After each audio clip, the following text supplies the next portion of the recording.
Ellis Island, gateway to dreams and a few nightmares. Hey there, history detectives. Ever wonder how America became the melting pot it is today?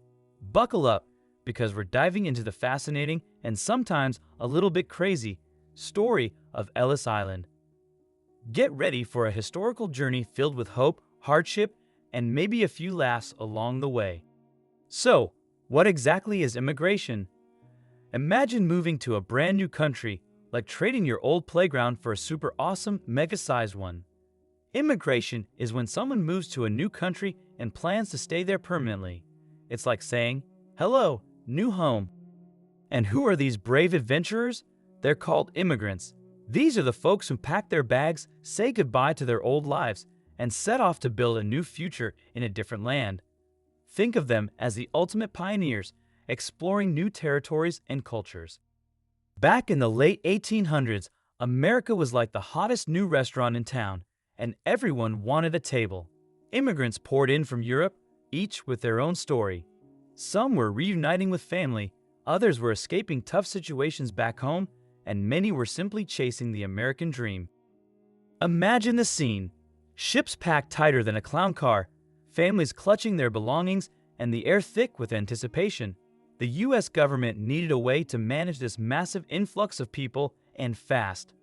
That's where Ellis Island comes in, our stage for today's lesson. In 1892, Congress built Ellis Island, a $1.5 million immigration center designed to process about 5,000 immigrants a day. Think of it as the world's busiest airport, but instead of planes, it was packed with people seeking a new life. Most of the workers were helpful, but let's be honest, it was still a stressful experience. Ellis Island wasn't just a quick stop, it was a sorting center. Immigrants had to pass medical exams and answer a barrage of questions. Fail, and your American dream could be denied. About 1 in 50 people were refused entry. The whole process took about 5 hours, but with thousands arriving daily, order was key. Imagine trying to herd cats, but instead of cats, it's people from all over Europe, speaking different languages and scared out of their minds. After a grueling voyage across the Atlantic, immigrants arrived exhausted and disoriented. They were herded onto barges, carrying their lives in suitcases and trunks. Can you imagine the excitement and anxiety bubbling inside them? The first stop was the luggage storeroom, where they had to leave their heavy bags. They received a ticket, like a claim check at a dry cleaner, promising their belongings would be returned. But many didn't speak English, leading to confusion and panic. Translators tried their best, but it was like playing a giant game of telephone, with the stakes being their entire future. From the luggage room, immigrants were crammed into metal pens, like cattle waiting to be processed. Workers explained the next steps, but again, language barriers created chaos. Imagine being surrounded by strangers, not understanding a word being said, and wondering what's going to happen next. Many immigrants became frightened and confused, their dreams of a better life clouded by uncertainty. It was a stressful and dehumanizing experience, but it was just the beginning. Next up, the medical exam. Doctors used a metal hook to check for infectious eye diseases. Ouch! It was quick, but terrifying. Anyone who looked sick was marked with chalk and sent for a more thorough examination. Imagine the fear of being singled out, of having your dreams dashed because of a simple illness. It was a harsh and unforgiving system, but it was designed to protect the health of the nation. Those who passed the medical exam were led to the registry room, where officials sat behind high desks, like judges deciding their fate. Each immigrant was asked the same 29 questions. If they didn't speak English, translators were available. If their answers were acceptable, they were welcomed into the United States and given a landing card. But they weren't citizens yet. They still had to pass a citizenship test later on.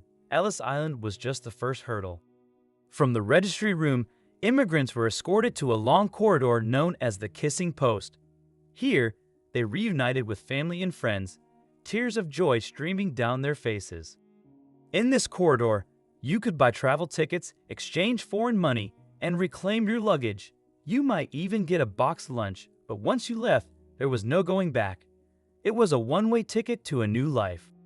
Some applications took longer than expected, and those immigrants were given a bunk in the dormitory room.